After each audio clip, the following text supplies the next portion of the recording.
ভালো অঙ্ক দিয়েছে, খুব ভালো অঙ্ক। একটু মানে এটা আগের দিন যে সমস্ত জার্নাল লেখালাম, জার্নাল করতে বলেনি, ভ্যালু বের করতে, ভ্যালু। তো দেখ কোশ্চেনটা কি বলেছে, Natraj limited has outstanding 10,000 7% debenture of rupees 100 each. মানে ওর কতগুলো ডিবেঞ্চার ছিল, 10,000 খানা ডিবেঞ্চার ছিল 100 টাকা দাম, মানে কত টাকা ছিল, 10 লাখ টাকা লোন নেওয়া হয়েছিল। বলছে ওর রিডিম করছে কি করে, 5,000টা ডিবেঞ্চার রিডিম করবে 31 মার্চ 2018 এ, 2,500টা ডিবেঞ্চার রিডিম করছে 31 মার্চ 2019 এ, এন্ড বাকি ডিবেঞ্চার রিডিম করছে 31 মার্চ 2020 এ। এই অঙ্কটাই কিছু বলেই দেয়নি অ্যাকচুয়ালি রিডেমশন ডেট কবে, কিছু বলে দেয়নি রিডেমশন ডেট কবে। আমরা কি জানতাম, ডিআরআর ক্রিয়েট করতে হবে রিডেমশন হওয়ার যেদিন রিডিম হবে তার 1 বছর আগে, তাই তো? আগের দিন বলেছিলাম তো, before the date of redemption, যেদিন রিডিম হচ্ছে তার 1 বছর আগে ওকে ডিআরআর ক্রিয়েট করতে হবে। আর ডিআরআই 11 মাস, তাই তো? মানে এপ্রিল মাসের মধ্যে এটা বলেছিল। বলছে determine the amount of company should have DRR account before each redemption. প্রতিটা রিডেমশনের আগে ডিআরআর অ্যাকাউন্টে কত টাকা থাকা উচিত, ঠিক আছে? তো এই দেখ 1 নম্বর অঙ্কটা যদি বলি, ডিআরআর অ্যাকাউন্টের রুল কি বলেছিলাম, ডিআরআর অ্যাকাউন্টে যত টাকা ফেস ভ্যালু অফ ডিবেঞ্চার থাকবে তার 10%। পুরনো নিয়ম ছিল 25%, এখন নিউ নিয়ম হচ্ছে 10%। তার মানে কি করতে হবে, ডিআরআর অ্যাকাউন্ট কত টাকা ক্রিয়েট করতে হবে, ডিআরআর যত টাকা ডিবেঞ্চার ছিল, 10,000টা ডিবেঞ্চার, একটা ডিবেঞ্চারের দাম 100 টাকা, ফেস ভ্যালু নেব ইনটু কত, 10%, তাই তো? তাহলে কত হচ্ছে, 10 লাখের 10% 1 লাখ টাকা। তার মানে ডিআরআর ক্রিয়েট করতে হবে তোকে কত টাকা, 1 লাখ টাকা। বেশ হয়ে গেল ফার্স্ট অ্যানসার। কি ফার্স্ট অ্যানসার হয়ে গেল? তো সেকেন্ড কি জানতে চাইছে, বলছে amount transfer from DRR to general reserve after each redemption. মনে করার চেষ্টা কর, লাস্ট জার্নালে লিখিয়েছিলাম ডিবেঞ্চার হোল্ডারদের টাকাটা শোধ হয়ে যাওয়ার পর, রিডিম করে দেওয়ার পর ডিআরআর অ্যাকাউন্টে যত টাকা থাকবে সেই টাকাটা কোথায় চলে যাবে, জেনারেল রিজার্ভে ট্রান্সফার করতে বলেছিলাম, তাই তো? কিন্তু এখানে কিন্তু একবারে রিডিম করেনি, এখানে পার্ট বাই পার্ট রিডিম করেছে। দেখ ভালো করে পড়, পার্ট বাই পার্ট রিডিম করেছে। ফার্স্ট রিডিম করেছে, দেখ ফার্স্ট রিডিং এর ডেটটা যদি দেখিস কত, 31/3/18। সেকেন্ড রিডিং করেছে 31/3/19, থার্ড রিডিং করেছে 31/3/20। এই বলেছে ব্যালেন্স বিফোর রিডেমশন। দেখ এখানে লিখছি ব্যালেন্স বিফোর রিডেমশন। পড়া হলে তুই বুঝতে পারবি, একটু টাইম নে, পড়া হলে তুই বুঝতে পারবি। তারপর কি করব, amount transferred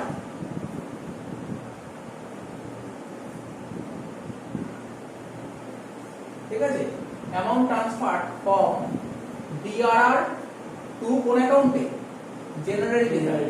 আর লাস্ট হবে ব্যালেন্স ইন DRR অ্যাকাউন্ট।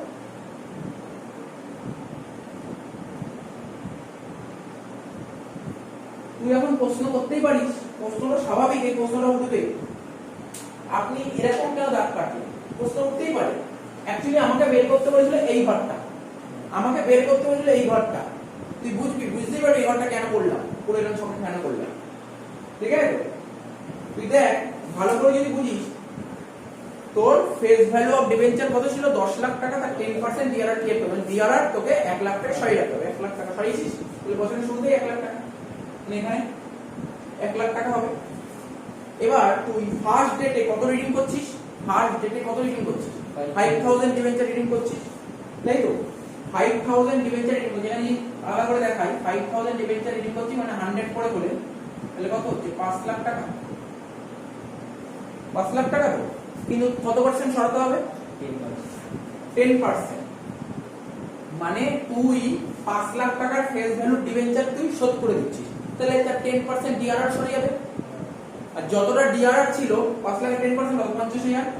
এই 50,000 টাকা যে ডিআরআর আছে না, 1 লাখ, টোটাল 1 লাখের মধ্যে 50,000 টাকা ডিআরআর, যেহেতু আমরা কি শিখেছিলাম, ডিবেঞ্চার রিডিম হয়ে গেলে ডিআরআর অ্যাকাউন্টে যত টাকা ছিল সেই টাকাটা জেনারেল রিজার্ভে চলে যাবে। তাহলে ডিআরআর এর যে 1 লাখ টাকা অ্যাকাউন্ট ওপেন করে রেখেছিলি, ডিআরআর 1 লাখ টাকা রেখে দিয়েছিলি, ঠিক আছে? তার মধ্যে কত টাকা ডিবেঞ্চার রিডিম করে দিচ্ছি এই তারিখে, 5 লাখ টাকা ডিবেঞ্চার রিডিম করে দিচ্ছি, তাহলে ডিআরআর অ্যাকাউন্ট থেকে কত সরাবে, 10% সরিয়ে, তাই তো? তাহলে 5 লাখের 10% 50,000 টাকা। এটা দেখ বুঝতে পারলি না, এটা একটু বোঝার ব্যাপার ছিল। তো আমি আরেকবার বলে দিই, অসুবিধা নেই। অ্যাকচুয়ালি অঙ্কটা একটু অন্য টাইপের দিয়েছিল, তুই যদি ভালো করে একটু ভাবার চেষ্টা করিস, আমরা যেদিন রিডিম করব তার আগে ডিআরআর অ্যাকাউন্টে ডিআর অ্যাকাউন্ট তৈরি করে ফেলতে হবে। ডিআরআর অ্যাকাউন্ট আমি তৈরি করে ফেলেছিলাম। টোটাল 10 লাখ টাকার ডিবেঞ্চার ছিল, তার 10% আমি ডিআরআর ক্রিয়েট করেছি। টোটাল একবারেই করলাম, একবারই 1 লাখ টাকা ডিআরআর ক্রিয়েট করে। আমাকে বলেছিল ডিআরআর অ্যাকাউন্টে তুমি রিডিম করার আগে ডিআরআর অ্যাকাউন্টে তুমি কত টাকা তৈরি করবে, ডিআরআর অ্যাকাউন্ট কত টাকা ক্রিয়েট করবে, 1 লাখ টাকা তৈরি করবে। এটা হয়ে গেল। এইবার বলছে পার্ট বাই পার্ট যে আমি রিডিং করছি না, তো প্রতিটা পার্টে রিডিং করছি, প্রতিটা পার্টে মানে কি শিখেছিলাম আগের দিন, কালকেই শিখলাম ডিআরআর এ যত টাকা শোধ হয়ে মানে ডিবেঞ্চার শোধ হয়ে যাওয়ার পর ডিআরআর অ্যাকাউন্টের ব্যালেন্সটা জেনারেল দিয়ে পাঠিয়ে দেবে।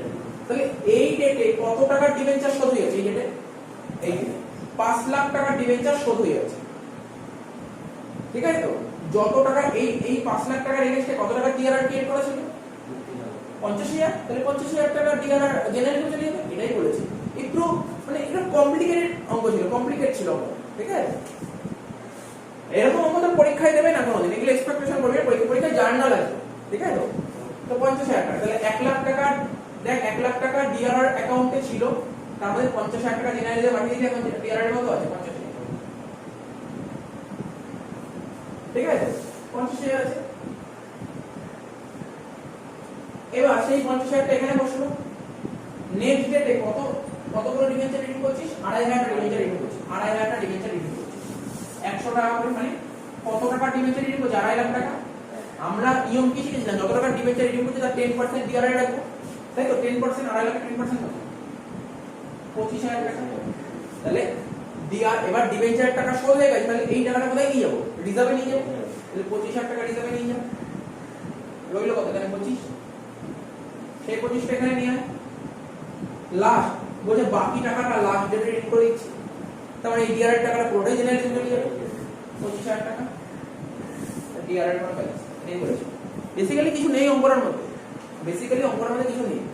ব্যাপারটা বুঝতে পারলি অঙ্কটা? দেখ, তো টিএস গার্ল বইয়ের ফার্স্ট অঙ্ক তোকা দরকার হলে ঢুকে দিতে পারিস।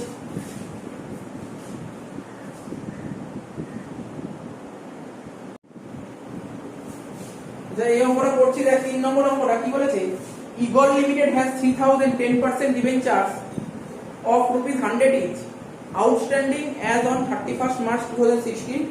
These debentures are due for redemption on 31st March 2017. The debenture redemption reserve has a balance 40,000 on 31st March 2016. ঠিক আছে, তো প্রথমে আমাদের কাজ কি, প্রথমে আমাদের কাজ হচ্ছে ডিআরআর ক্রিয়েট করা। প্রথম কাজ ডিআরআর ক্রিয়েট করা। ডিআরআর ক্রিয়েট করার লাস্ট ডেট কি বলেছিলাম, যেই ডেটে রিডেমশন হবে ঠিক তার আগে 31st মার্চ। তাহলে রিডেমশন হচ্ছে এখানে 31/3/17, রিডেমশন হচ্ছে 31/3/17, ঠিক তার আগে 31st 31/3/16 তে ডিআরআর ক্রিয়েট করতে হবে। ডিআরআর ক্রিয়েট করার জার্নাল হচ্ছে statement of profit and loss debit, statement of profit and loss debit. ঠিক আছে, statement of profit and loss debit to DRR account. কারণ আগে বুঝিয়ে দিয়েছি, নতুন করে বোঝাতে হবে। নিয়ম কি, ফেস ভ্যালু অফ ডিবেঞ্চার। ঠিক আছে, ফেস ভ্যালু অফ ডিবেঞ্চার কত ছিল, 3,000 টা ডিবেঞ্চার ছিল তো, একটা ডিবেঞ্চার দাম 100 করে, মানে 3 লাখ টাকা। এর উপর ডিআরআর ক্রিয়েট করার কারেন্ট রুল বলছে 10%, কারেন্ট রুল বলছে 10%, কিন্তু এখানে এই বইতে যা কোশ্চেন সেট করেছে সেটা 25%, মানে আগের নিয়ম ওয়াইজ কোশ্চেন সেট করেছে। আমি একটা নতুন একটা অঙ্ক করিয়ে দেবো যে নতুন 10% ধরে কি হবে, আমি একটা নিজে কোশ্চেন সেট করে করিয়ে দেবো। ঠিক আছে, নিজে আমি একটা কোশ্চেন সেট করে করিয়ে দেবো। আমি আবার বলছি, এখানে যে কোশ্চেনটা দেখতে পাচ্ছি এই কোশ্চেনটা পুরো 25% এর রেসপেক্টে সমস্ত ভ্যালু দিয়েছে। তো আমি এই কোশ্চেনটা যদি 10% ধরে করতে যাই তাহলে সমস্ত ভ্যালু চেঞ্জ করতে হবে। সুতরাং পুরো গোটা অঙ্কটাকে ভ্যালু চেঞ্জ করাচ্ছি, আমি 25% ধরে করছি। কিন্তু তোর পরীক্ষায় যখন এই অঙ্কটা আসবে ওরা কিন্তু 10% এর রেসপেক্টে কোশ্চেন করবে। ঠিক আছে, তো এটা মাথায় রাখতে হবে। তাহলে 3 লাখের কত পার্সেন্ট করছি, 25%, মানে 75,000 টাকা ডিআরআর ক্রিয়েট করতে হবে। 75,000 টাকা ডিআরআর ক্রিয়েট করতে হবে। অলরেডি ডিআরআর অ্যাকাউন্টে 40,000 টাকা ব্যালেন্স আছে। তাহলে আমাকে আর ফার্দার কত ক্রিয়েট করতে হবে, 35,000 টাকা। ঠিক আছে, এবার সাপোজ ধরতে এমনি যদি তুই এখানে আমি বোঝাচ্ছি, এখানে আমি 10% করতাম, শুনছিস তো, এখানে 25% আর 10% করতে তাহলে কত, 30,000 টাকা। 30,000 টাকা ডিআরআর ক্রিয়েট করতে হলো, কিন্তু আমার অ্যাকাউন্টে অলরেডি 40,000 টাকা ব্যালেন্স, এটা কি করে পসিবল? সুতরাং ওরা যেভাবে কোশ্চেন সেট করেছে, ওরা 25% টাকে বেস করে কোশ্চেন সেট করেছে, তো আমরা ওই অনুযায়ী এগোচ্ছি, ঠিক আছে, ওই অনুযায়ী এগোচ্ছি, এটা মাথায় রাখতে হবে। হয়ে গেল। এইবার কি করতাম, আমরা ইনভেস্ট করতাম। ইনভেস্ট করার ডেট কি ছিল? যেদিন রিডিম হবে ঠিক তার 11 মাস আগে। তো ইনভেস্টমেন্টের ডেট কোনোদিন বলে দেবে না, ইনভেস্টমেন্টের ডেট তোকে ধরতে হবে 1 এপ্রিল থেকে 30 এপ্রিল। ডেট বলেনি 1 এপ্রিল, 1 এপ্রিল 1460। ইনভেস্ট করা জার্নাল হচ্ছে ডিআরআই অ্যাকাউন্ট ডেবিট, ঠিক আছে। এই যে তোর যে এটা টিএস ডিওয়াল আছে, এই বইতে সব 25% ধরে করা। তুই এই বই যতগুলো অঙ্ক করবি সব 25% ধরে করছি। এবার আমি অন্য একটা বই, কারেন্ট যদি কোনো বই বেরোয় 10% ধরে করা আছে, ওই বই কোশ্চেন গুলো 2-3টে করে দেবো, তাহলে পুরো ব্যাপারটা ক্লিয়ার হবে। কি বললে বোঝা গেল ব্যাপারটা? এটা মাথার মধ্যে রাখবি, ঠিক আছে। কিন্তু কিছু করার নেই না, এখানে যা ভ্যালু আছে তুই যদি করিস তুই বুঝতে পারবি না, অঙ্ক তো কনফিডেন্স লেভেল লো হয়ে যাবে, অঙ্ক মিলবে না। সব তুই 25% ধরে করবি, কিন্তু মাথায় রাখবি যে তোর 10% করতে হবে, ঠিক আছে। তো টু ব্যাংক অ্যাকাউন্ট কত টাকা? যত টাকা ফেস ভ্যালু অফ ডিবেঞ্চার ছিল তার কত পার্সেন্ট? 15%, মানে 45,000 টাকা। ক্লিয়ার? তাহলে প্রথম অ্যাকাউন্ট কি করলাম? ডিআরআর ক্রিয়েট করলাম, তারপর ডিআরআই তে ইনভেস্ট করলাম, তারপর কি করতাম? ইনভেস্টমেন্টটা বেঁচে দিতাম। মনে পড়ছে তো? যেদিন রিডিম হবে তার আগে ইনভেস্টমেন্টটা বেঁচে যাচ্ছে। তাহলে দেখ ইনভেস্টমেন্টটা কবে বেচছি?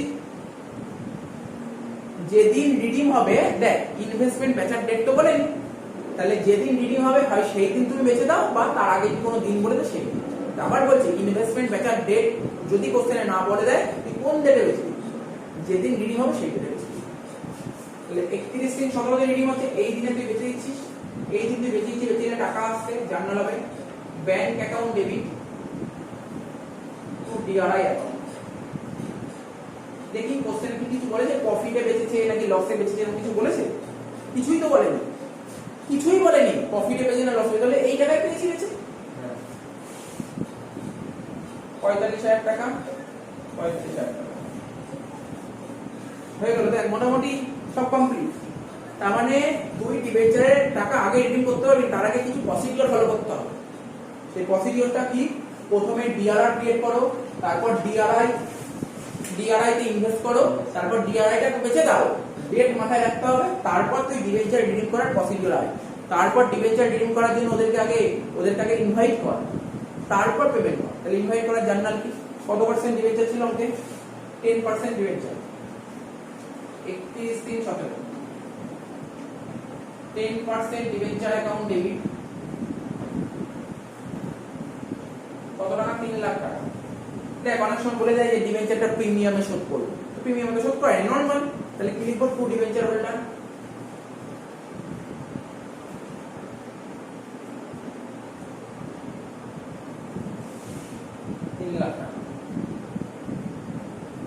তারপর পেমেন্ট করব, ওই ডেটে পেমেন্ট করব। কি হবে journal? Debenture holder to bank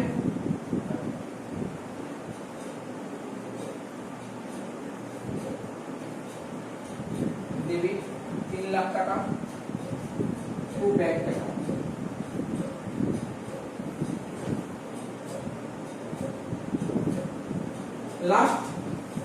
last entry কি করতাম? এটা তো জানিস, মনে আছে আমি বলেছিলাম ডিআরআর তো শোধ হয়ে, সরি ডিবেঞ্চার তো রিডিম হয়ে গেল, তাহলে ডিআরআর অ্যাকাউন্টে ফালতু টাকা রেখে লাভ নেই। ডিআরআর অ্যাকাউন্টে যত টাকা পড়ে আছে, কোন টাকা দেখ, এটা ক্রেডিট ব্যালেন্স পড়ে আছে না, 35,000 টাকা, এটা জেনারেল দিয়ে ট্রান্সফার করে দেবে।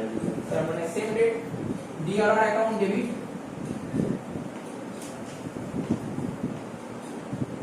Two general reserve.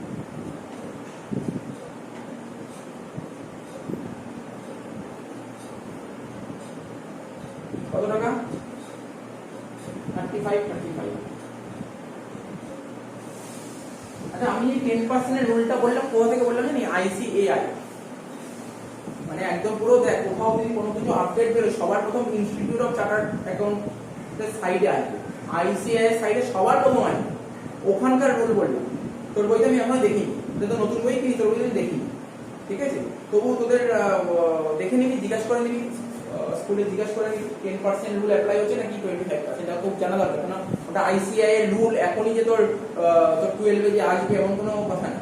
ICAI রুলটা বললাম আপডেটেড রুল, এবার জেনে নিবি, ঠিক আছে। কারণ তোদের বইতে নেই তো সুতরাং তোর বইতে নেই, আগে ফালতু করে বেফালতু করে যদি কেটে দেওয়া যাচ্ছে আগে জেনে নেওয়া হবে, রুলটা জেনে নিই। আমি আইসিআই অঙ্কটা শেষ হয়ে গেছে, ঠিক আছে? তাহলে বুঝতে পারি তো?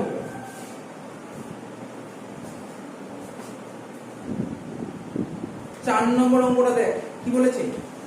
কোম্পানি ইস্যু করেছে 50,000 10% ডিবেঞ্চার অফ রুপিস 10 ইঞ্চ, ঠিক আছে? 50,000 10% ডিবেঞ্চার ইস্যু করেছে কত তারিখে? 1 এপ্রিল 2019, রিডিমেবল এট পার। এবং যখন ইস্যু করেছিল তখন কি কন্ডিশন দিয়েছিল যে আমি পরবর্তী সময় যখন রিডিম করব পারে, অসুবিধা নেই। On 30 June 2020। তো এক একটা করে কর, আরম্ভ কর, একটা একটা করে আরম্ভ কর। প্রথম অঙ্ক বলছি 4 নম্বরটা কি বলেছে? ফার্স্ট ডেট কি বলেছে? বলেছে এই কোম্পানি ডিবেঞ্চার ইস্যু করেছে 1 এপ্রিল 2019। 1 এপ্রিল 2019 এ ডিবেঞ্চার ইস্যু করেছে। ডিবেঞ্চার ইস্যু করলে জার্নাল কি হবে? টাকা আসছে ব্যাংক অ্যাকাউন্ট ডেবিট, ঠিক আছে? ব্যাংক অ্যাকাউন্ট ডেবিট, ঠিক আছে? Bank account debit. কতগুলো ডিবেঞ্চার ইস্যু করেছে বলে কোম্পানিটা? দেখ পরের লাইনটা পড়া। Company received application 55,000 debenture. এই কোম্পানি 55,000টা অ্যাপ্লিকেশন জমা করে, কোম্পানি 55,000টা অ্যাপ্লিকেশন জমা করে। তাহলে 55,000টা ডিবেঞ্চার ইনটু একটা ডিবেঞ্চারের দাম কত করে? 10। একটা ডিবেঞ্চারের দাম 10 টাকা করে দিবে। তাহলে 55,000 ইনটু 10 কত হবে? 5,50,000। টু কি হবে? কত percent debenture? 10% debenture, to 10% debenture, to 10% debenture and will be to 10% debenture application and allotment account। বুঝতে পারছিস কি লিখলাম? application and allotment account, এই কথাটা লিখতে হবে। কত টাকা? 5,50,000। ফার্স্ট জার্নালটা ক্লিয়ার? ফার্স্ট জার্নালটা ক্লিয়ার? এইবার 55,000টা অ্যাপ্লিকেশন জমা করেছে, ওদের তো 55,000 দিতে পারবে না, কারণ কোম্পানি চেয়েছিল 50,000। তাহলে কোম্পানি 50,000ই লোন ওদের থেকে নেবে। কোম্পানিটাকে ফর্ম জমা করলে 55,000, 50 বেশি তো দিতে পারবে না। তাহলে কি হবে? উল্টে যাবে জার্নালটা। এটা 10% লিখিস না, তাহলে ডিবেঞ্চার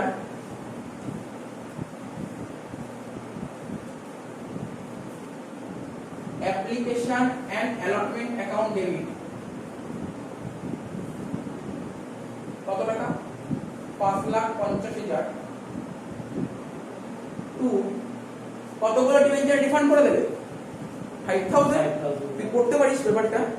বলেছে তার এখানে দেখ পর 55,000 অ্যাপ্লিকেশন জমা পড়েছে and the balance was refunded, মানে বাকি 5,000 টাকা রিফান্ড হয়ে যাচ্ছে। রিফান্ড হলে কি হবে? টু ব্যাংক কত টাকা? 5,000 টাকা ডিবেঞ্চার 10 টাকা করে 50,000 টাকা। ওদেরকে কতগুলো দিতে পারবে? ওদেরকে কতগুলো দিতে পারবে? 50,000 টাকা। টু কত পার্সেন্ট ডিবেঞ্চার? To 10% debenture.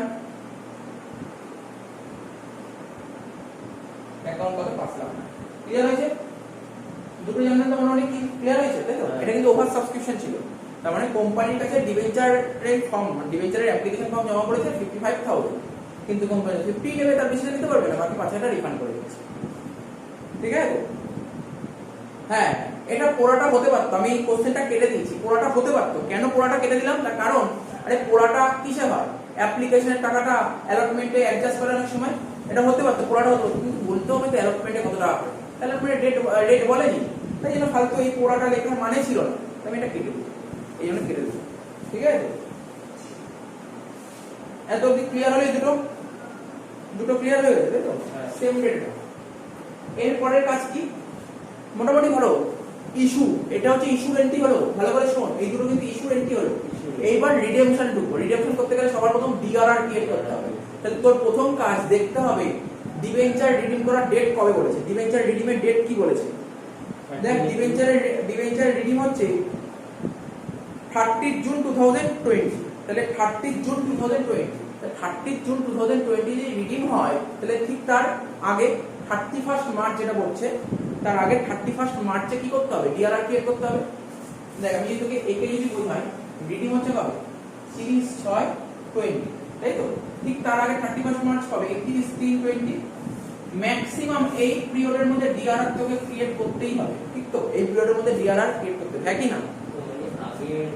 যেদিন রিডেমশনের যেদিন ডেট বলবে কালকে তো লিখে দিলাম বলে, যেই ডেটে রিডেম হবে ঠিক তার আগে 31 মার্চ, ঠিক আছে, ম্যাক্সিমাম ঠিক তার আগে 31 মার্চ। তো এখানে দেখ না রিডেমশনের ডেট বলেছে, কবে বলেছে রিডেমশনের ডেট? 30/6/20 তে বলেছে রিডেমশন, 30/6/20 তে বলেছে রিডেমশন, অর্থাৎ যেই ডেটে রিডেমশন হবে ঠিক তার আগে 31 মার্চ, ঠিক তার আগে 31 মার্চ।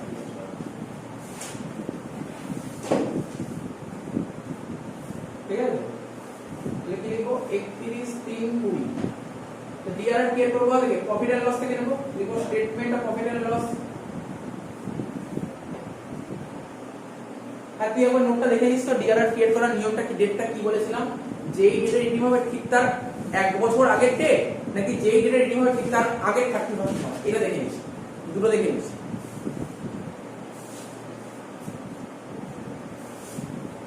নোটটা দেখে নিস আগে কি লেখা ছিল, ডিআরআর ক্রিয়েট করার লাস্ট ডেট কি লেখা ছিল। তাহলে বোঝা গেল কি বললাম? ওটাই লিখেছিলাম, যেই ডেটে রিডিমটা রিডিম হবে, যেই ডেটে ডিবেঞ্চার রিডিম হবে ঠিক তার আগের 31 মার্চ, ঠিক আছে তো, ঠিক তার আগের 31 মার্চ, যেটা আমি বারবার বলছি এখানটায়, রিডিম হয়েছে 31/3/21, তার আগে 31 মার্চ কত? 31/3/20। এমন হতো 31/3/21 রিডিম হবে, কি কথা আছে? এটা তো ধরে 31/21 রিডিম হচ্ছে ঠিক তার আগে 31 মার্চ হতে 31/3/20, এক বছর সবসময় হবে এবং নাও হতে পারে, এটা মাথায় রাখতে হবে, ঠিক আছে?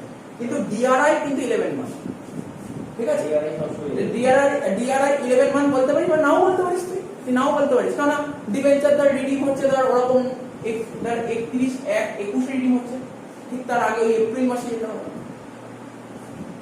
তো যত যত অঙ্ক পাবো তত বলবো, অঙ্ক পেলে বুঝতে পারবি, ঠিক আছে? তো কি হবে? Statement of PL debit to DR কত টাকা হবে? ফেস ভ্যালু অফ ডিবেঞ্চার কত ছিল? ফেস ভ্যালু অফ ডিবেঞ্চার দেখ 5 লাখ টাকা ছিল না, 5 লাখ টাকা, হ্যাঁ, তার কত পার্সেন্ট বলবো? রুল তো বলছে তোদের আইএসসি বোর্ডের রুলও বলছে 10%, কিন্তু আমি এই বইয়ে যত আছে সব 25% ধরে করা আছে, টিএস দেওয়া আমি সব 25% ধরে করা আছে, ঠিক আছে? আমি তারপরে সব এই বইয়ের সব অঙ্ক শেষ হয়ে গেলে 10% ধরে করব, ঠিক আছে? তো কত লিখবো? এটার 25%, 5 লাখের 25% 1,25,000, তাহলে হয়ে গেল 31/3/20 হয়ে গেল, ডিআরআর ক্রিয়েট হয়ে গেল। এবার দেখ কারোর থেকে লোন নিলে তাকে ইন্টারেস্ট দিতে হয়, হ্যাঁ কি না? কারোর থেকে লোন নিলে তাকে ইন্টারেস্ট দিতেই হবে। লোন নিয়েছিলাম কত টাকা বল? লোন, আচ্ছা ইন্টারেস্ট কোন ভ্যালুর উপর হয়? ফেস ভ্যালুর উপর।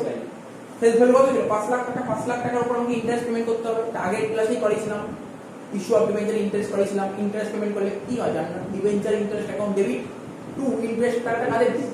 Debenture holder. তাহলে কি হবে জার্নালটা বল? Debenture interest account debit to debenture holder, একই না? Debenture interest account debit to debenture holder,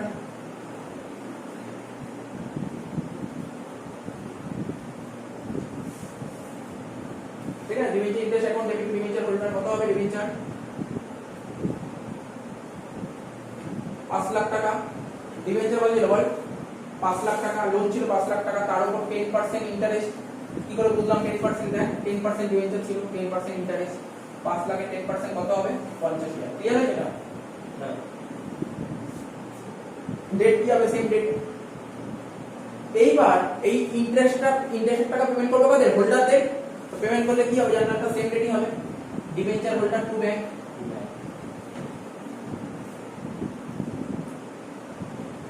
debenture holder account debit to bank account কত টাকা? 50,000। 50,000 হলো তো? ক্লিয়ার? ক্লিয়ার তো? ক্লিয়ার হয়ে গেল? এবার দেখ, এবার কি করতে হবে? বলি স্যার ডিআরআর হয়ে গেল, ডিআরআর হয়ে গেল তো, ডিআরআর ক্রিয়েট হলো। এরপরে কি করতে হবে? ডিআরআই এর ডেট কি ছিল? 1 এপ্রিল মাসের 1 তারিখ থেকে 30 এপ্রিলের মধ্যে ডিআরআই ইনভেস্ট করতেই হবে, ঠিক আছে? তার মানে এখানে বলেনি ইনভেস্ট করার ডেট, তার মানে 1 তারিখে ধরব 1/4/20। জার্নাল কি হতো? DRI account debit to bank account, है কি না?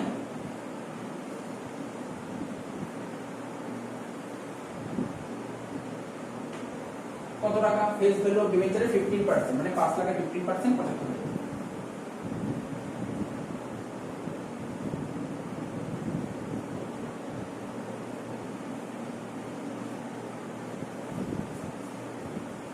ক্লিয়ার হচ্ছে তো? হ্যাঁ।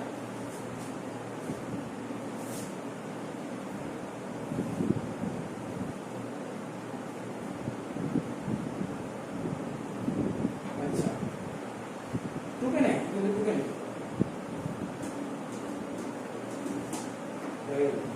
এবার কি কিছু কোশ্চেন করবো?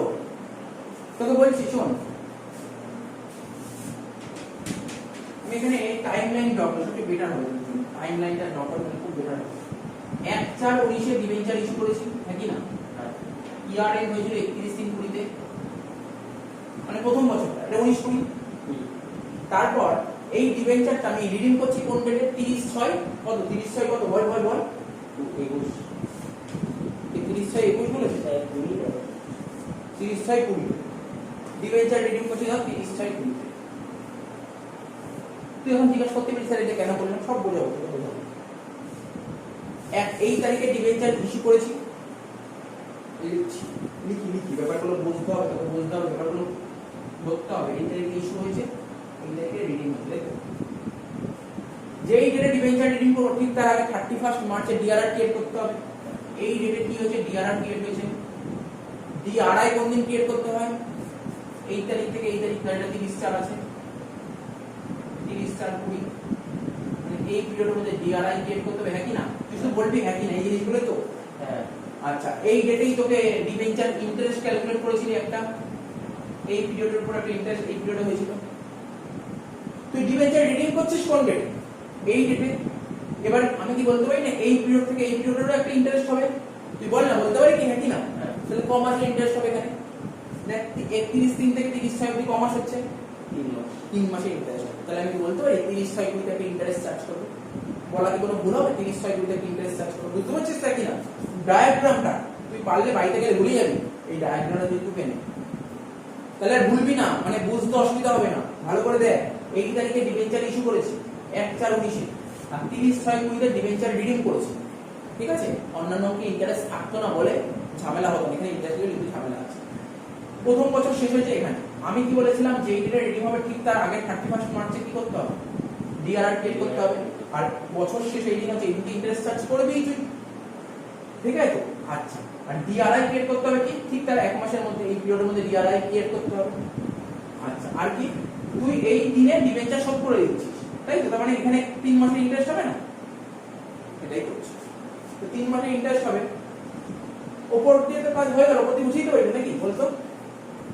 উপরের পোর্শন হয়ে গেল তো, উপরের গুলো তো হয়ে গেল, বুঝলি?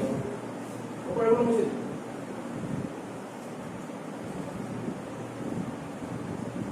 আচ্ছা, ইন্টারেস্টটা কোন দিন চার্জ করবো তুই নিজেই বললি, কোন দিন? 30/6/20 ইন্টারেস্ট চার্জ করবে। তাহলে এখানে এইটাই তো, এইটাই তো জানা হবে না, মুছে দিচ্ছি তারা। এখানে লিখেছি 30/6/20 ইন্টারেস্ট চার্জ করবো, জানা কি হবে? Debenture interest account debit to debenture holder, বুঝতে পারছিস তো? Debenture interest account debit to debenture holder কত ছিল? তো 5 লাখ টাকা, তাই তো? 10% ইনটু 3/12 হয় কি না? হ্যাঁ। আগেরটা কিন্তু ফুল ইয়ার হয়েছিল, আগেরটা ফুল ইয়ার হয়েছিল, কিন্তু এখানে 3 মাস হলো। 5 লাখ ইনটু 10% 3/12 কত হচ্ছে? 12,500। এবার এই টাকাটা পেমেন্ট করে দেবো এই ডেটে। তাহলে কি হবে? Debenture holder to bank. অঙ্কগুলি খুব কঠিন না, debenture holder to bank account কত? 12,500। 12,500 নিচে কোশ্চেনগুলো মুছে দিই নাকি না? বল তুই এমনি বলতো, তুই বলতো ডিবেঞ্চার রিডিং যেটা আমি কালকে নোট লেখালাম, প্রথমে ডিআরআর ক্রিয়েট করলাম, তারপর ডিআরআই ক্রিয়েট করলাম, তারপর কি করলাম? ডিআরআইটা বেছে দিলাম। এখানে নতুন কি পেলি? এমনি শুধু ইন্টারেস্ট যদি থাকে তাহলে করতে হবে। হ্যাঁ, তুই অনেক অঙ্ক করবি, বলে দেবে তুমি ইন্টারেস্টের জার্নাল করো, তখন করবি, আর যদি না বলে তখন করতে হবে, এটা মাথায় রাখতে হবে, ঠিক আছে? তার মানে এবার কি করবি? স্যার এবার আপনি বেঁচে দিই, কি বেঁচে দেবো? ডিআরআই বেচার ডেট বলে না দিলে কোন ডেটে বেচতে হয়, কোন ডেটে? রিডেমশনের ডেট। তাহলে এই দিনে গিয়ে বেচবো, তাহলে সেম ডেট বেচলে কি হবে? টাকা আসবে, ব্যাংক অ্যাকাউন্ট ডেবিট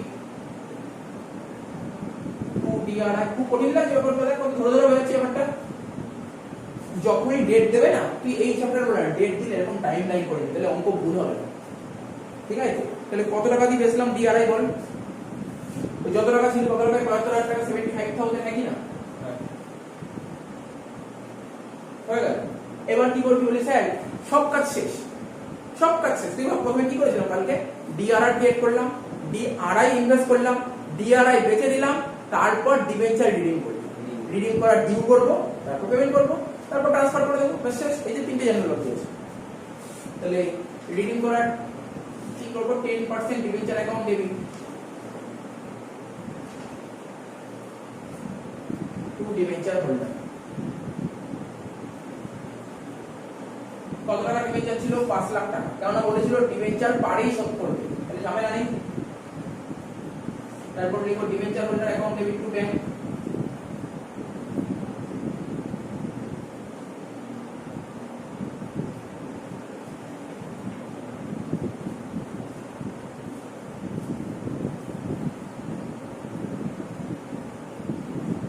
পাঁচ লাখ হলো তো? ঠিক আছে, হয়ে গেল। এবার কি করবি? স্যার আপনি ডিআরআর তো ডিবেঞ্চার শোধ হয়ে গেছে, ডিআরআর টাকাটা আপনি রিজার্ভে ট্রান্সফার করে দিন। স্যার ডিআরআর কত টাকা তৈরি করেছিলাম বল? মনে পড়ছে না? 5 লাখের 25%, 1,25,000 রিজার্ভে পাঠিয়ে দেন। তাহলে কি লিখবো? Same date DRR account debit. অঙ্কটা একটু বড় অঙ্ক, তাই তো? একটু বড় বড় অঙ্ক না? DRR account debit to general reserve.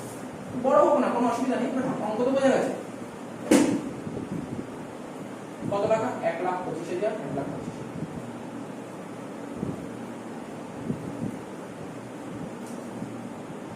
ঠিক আছে,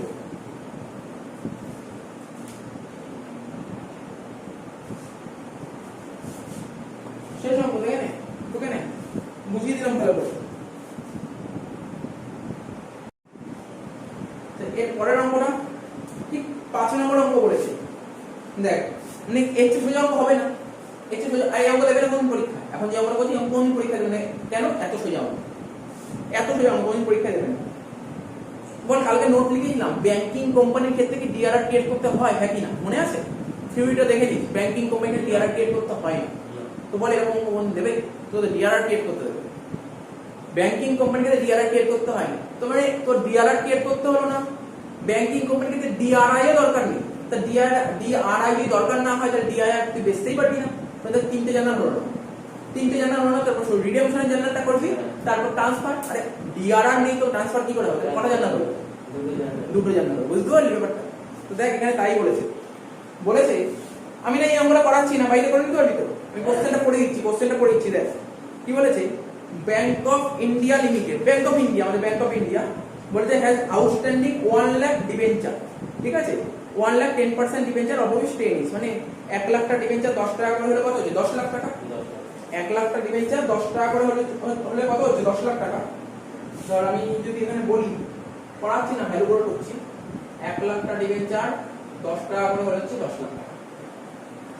ঠিক আছে, তো ব্যাংকিং কোম্পানি ডিআরআর ক্রিয়েট করবো না, শুধু রিডিমশনের জার্নাল করবো। তো রিডিমশনের জার্নাল কি লিখবি? লিখবি 10% debenture account debit to debenture holder, 10% debenture account debit to debenture holder, 10 lakh 10 lakh, তারপর debenture holder to bank 10 lakh. বাস এটাই করে ফেলবি, আর কিছু করতে হবে না। তাহলে বোঝা গেল তো? 5 নম্বর আমরা দেখ ভালো করে বোঝার চেষ্টা কর। সুতরাং কোশ্চেন করতে আমি বললাম, বুঝছিস তো কেন নোটগুলো লিখেছিলাম? ব্যাংকিং কোম্পানির ক্ষেত্রে কখনো ডিআরআর ক্রিয়েট করতে হবে না, ডিআরআর ক্রিয়েট করতে হবে না, বা ডিআরআইও ক্রিয়েট করতে হবে না। তো ডিআরআই যদি ক্রিয়েট না করি, ডিআইআর বেচার কোনো প্রশ্ন হচ্ছে না। আর ডিআরআর যদি ক্রিয়েট না করি, তাহলে ট্রান্সফার করার প্রশ্ন হচ্ছে। তো দুটো জার্নালই থাকছে, একটা মানে ডিউজ জার্নাল ডিবেঞ্চার আর ডিবেঞ্চার রিডেমশনের জার্নাল। এই দুটো করে লিখি, তাহলে বেরিয়ে 5 নম্বরটা। 6 নম্বর অঙ্কটা খুব ভালো অঙ্ক, দিয়েছে ডেট বলেনি। সেম অঙ্ক, তুই পারবি অঙ্কটা। ডেট বলেনি, ডেট না বলে কিভাবে করতে হবে? বলে pass necessary journal entry for the issue and redemption. বাহ বাহ বাহ, খুব ভালো দিয়েছে। ইস্যু করতে হবে, রিডেমশন করতে হবে। ইস্যুর জার্নালও করতে হবে, রিডেমশনের জার্নালও করতে হবে। দুটো পয়েন্ট বলেছে, দুটো অঙ্ক দিয়েছে। এখানে 1 নম্বর একটি কমপ্লিট করবো, তারপর 2 একটা যাবো। ঠিক আছে তো দেখ আরম্ভ করছি। 6 নম্বর অঙ্কটা প্রথমে এক একটা করছি, এক এক জার্নাল। তো প্রথমে কি করব? প্রথমে ইস্যুর জার্নাল করব, তারপর রিডেমশন করব। তাহলে লিখছি, হ্যাঁ প্রথমে ইস্যুর জার্নাল করছি, ইস্যু প্রথমে ইস্যুর জার্নাল করছি। যখন জার্নাল করবি না, জার্নালে এরকম লিখবি, জার্নালের মধ্যে লিখবি ইস্যু, ইস্যু জার্নাল থেকে তোকে লিখতে হবে ইস্যুর জার্নাল। বইতে কি লিখেছে জানিস তো, at the time of issue of debenture, মানে যখন ডিবেঞ্চার ইস্যু করছি সেই সময় কি করবো। আমি ইস্যু লিখলাম, কোনো আলাদা কিছু নেই। তাহলে বল ডিবেঞ্চার ইস্যু করছি, কোশ্চেনটা পড়, বলছে 15,000 খানা 10% ডিবেঞ্চার ইস্যু করছি 10% প্রিমিয়ামে। রিপিট করবো, 15,000 খানা ডিবেঞ্চার ইস্যু করছি, 15,000 খানা ডিবেঞ্চার ইস্যু করছি 10% প্রিমিয়াম। তাহলে ডিবেঞ্চার ইস্যু করলে জার্নাল কি হয়, ব্যাংক অ্যাকাউন্ট ডেবিট। কত পার্সেন্ট প্রিমিয়ামে ইস্যু করছি, 10% প্রিমিয়ামে। কত টাকার ডিবেঞ্চার, 100 টাকার ডিবেঞ্চার 10% প্রিমিয়ামে ইস্যু করছি, মানে 100 আর 10% কত হয়, মানে টোটাল 110 টাকা। মানে একটা ডিবেঞ্চারে 110 টাকা পেলে 15,000 টা ডিবেঞ্চারে কত পাচ্ছি, 15,000 ইনটু 110, তো দেখতে হবে 15,000 ইনটু 110 কত হচ্ছে, 16,50,000, 16,50,000। 2 কত পার্সেন্ট ডিবেঞ্চার ইস্যু করছি বল, 10% ডিবেঞ্চার, 10% ডিবেঞ্চার। কত হলো, 15,000 টা ডিবেঞ্চার 100 টাকা করে হলে কত হচ্ছে, 15 লাখ টাকা। 2 সিকিউরিটিজ প্রিমিয়াম,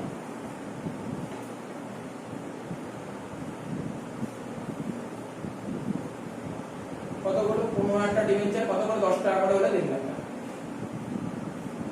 দেখ কেউ কেউ কি করতে পারে, এই অঙ্কটা আমি করলাম জার্নালটা, বুঝতে পারলি তো, কেউ করতে পারে এই জার্নালটা চেঞ্জ করতে পারে, এই জার্নালটা দুটো জার্নাল করতে পারে। কি করবে, ও করবে bank account debit to debenture application allotment, তারপরে জার্নাল করবে debenture application allotment account debit to 10% debenture to securities premium. আমি দুটো জার্নালকে কম্বাইন করে দিচ্ছি, ঠিক আছে, কারণ সময় নষ্ট করছি না, মানে একই দাঁড়ায়, মানে একই দাঁড়ায়, এর জন্য কোনো চেঞ্জ হয় না, ঠিক আছে। ঠিক আছে, এবার রিডাকশন করব।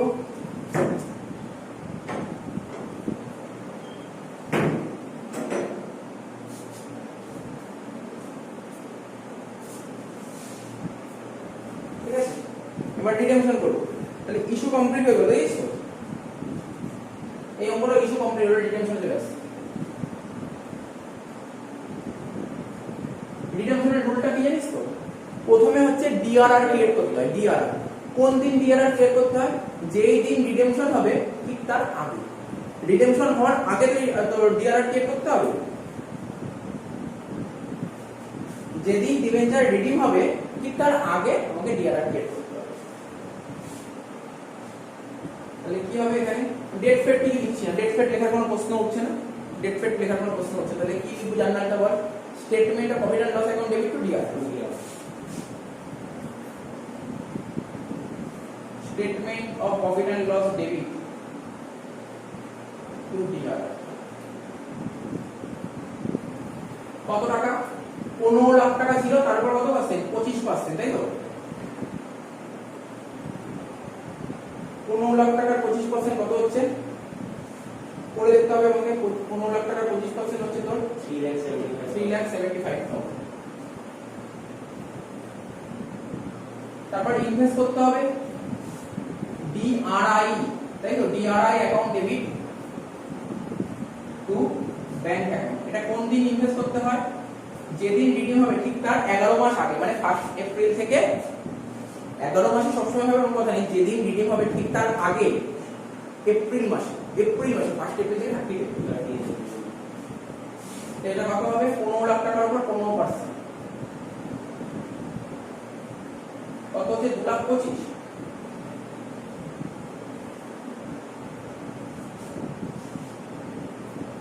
হয়ে গেল কমপ্লিট তো। তাহলে কি করলাম, ডিআরআর ক্রিয়েট করলাম, ডিআরআই এ ইনভেস্ট করলাম। এবার কি করতে হবে, ডিআরআই এ বেচবো, কোন দিন বেচি, রিডেমশনের ডেটে, রিডেমশনের ডেটে বেচি, at the date of redemption, at the date of redemption.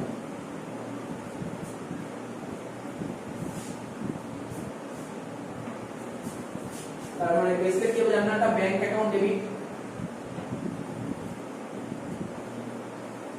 Two DRI, to DRI account. কত টাকা হবে, 2,25,000 হবে, ঠিক আছে। হ্যাঁ, এবার রিডিং করব, রিডিং করা জার্নালটা কি হবে, প্রথমে লিখো 10% debenture account debit debenture to debenture holder. আচ্ছা দেখে নে এই রিডিংটা কি পারে করেছিস প্রিমিয়ামে করেছিস ডিসকাউন্ট পারে করে এটা সমস্যা নেই। 10% debenture account debit to debenture holder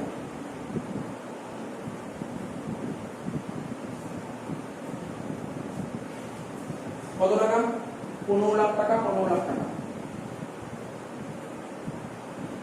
এবার ডিবেঞ্চারের টাকা শোধ করব, যার নাম কি হবে debenture holder account debit to bank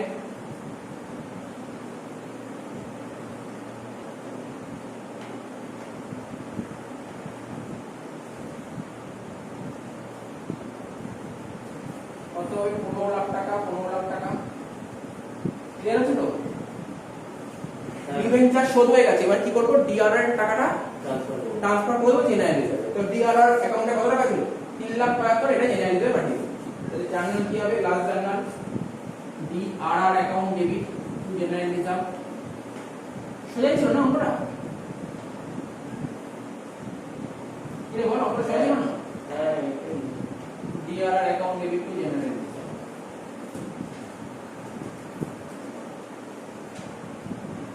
কত টাকা?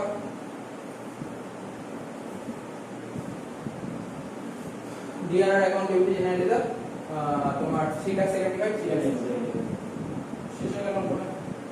মানে প্রথম পার্টটা শেষ হলো, সেকেন্ড পার্টটা করো। ঠিক আছে, দেখে নে, বুঝতে অসুবিধা হলে একটু দেখে নে, কোনো জিজ্ঞাসা কর ডাউট থাকলে।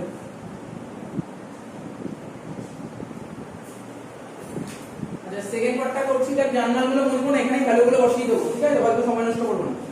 2 নম্বরটা বলেছে 60,000 12% debenture of ₹100 each issued 5% premium.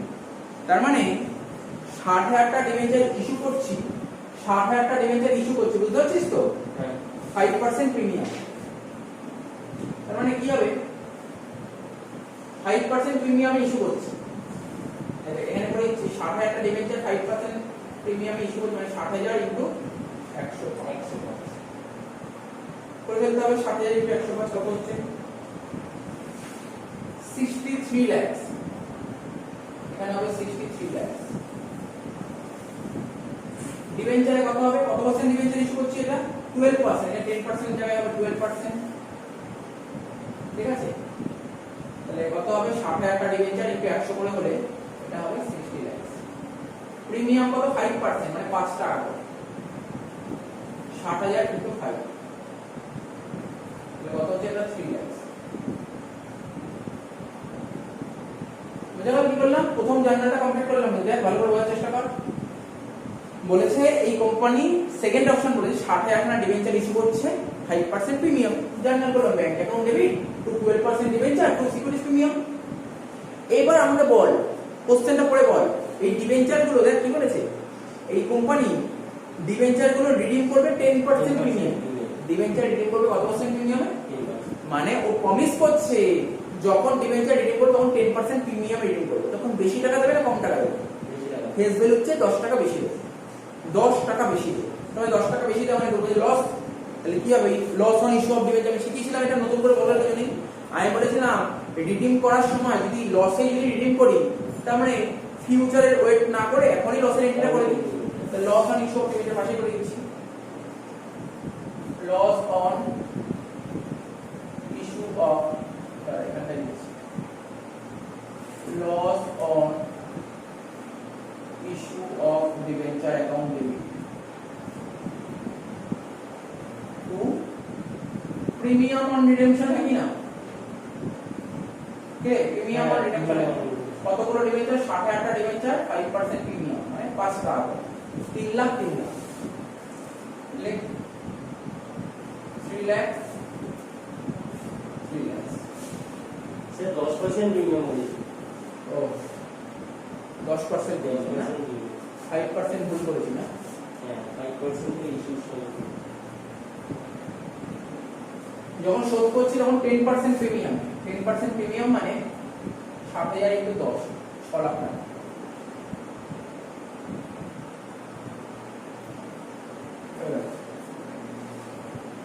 আর সেরকম কিছু নেই, বই লাগবে না, হয়ে যাবে। এবার এবার দেখ এগুলো নরমাল জাস্ট চেঞ্জ করব জার্নালে কি হবে সেম হবে দেখ জার্নাল সেম হয়ে যাবে ভ্যালু গুলো চেঞ্জ করব 25% ডিআরআর গেট করতে হবে কত 60 লাখের 25% নিচে করে ফেলে এগুলো বোঝাতে হবে না কিছু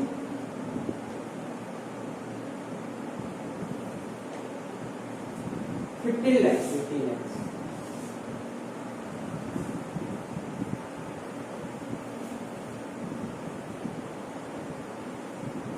এটা 15% কত 15% 60 লাখের কত হবে 9 লাখ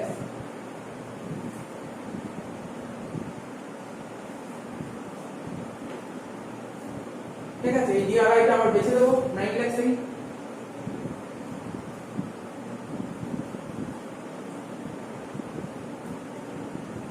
ঠিক আছে এবার দেখ ডিবেঞ্চারটা শোধ করব কত পার্সেন্ট প্রিমিয়ামে 10% প্রিমিয়াম শোধ করব ডিবেঞ্চার তার মানে এখানে লিখব 10% জায়গায় 12% ডিবেঞ্চার কত টাকা 60 লাখ 12% ডিবেঞ্চার কত ছিল 60 lakh 60 lakhs.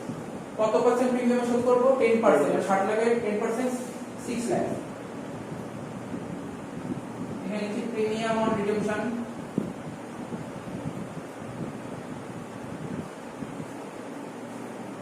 Account debit 6 lakh to debenture holder তাই তো Right.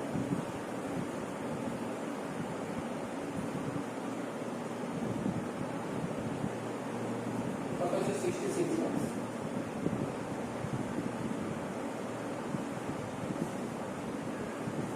আর ডিবেঞ্চার হোল্ডারদের টাকাটা শোধ করে দেবো কত টাকা 66 লাখ 7 করব 66 lakhs.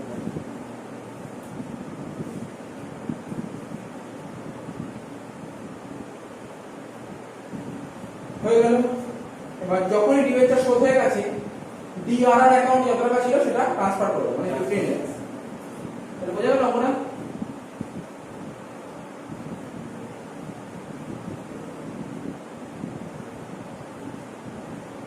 জাস্ট এটা করালাম না সেকেন্ড পার্টটা যদি একই অঙ্ক জাস্ট ভ্যালুগুলো শুধু চেঞ্জ করে দিই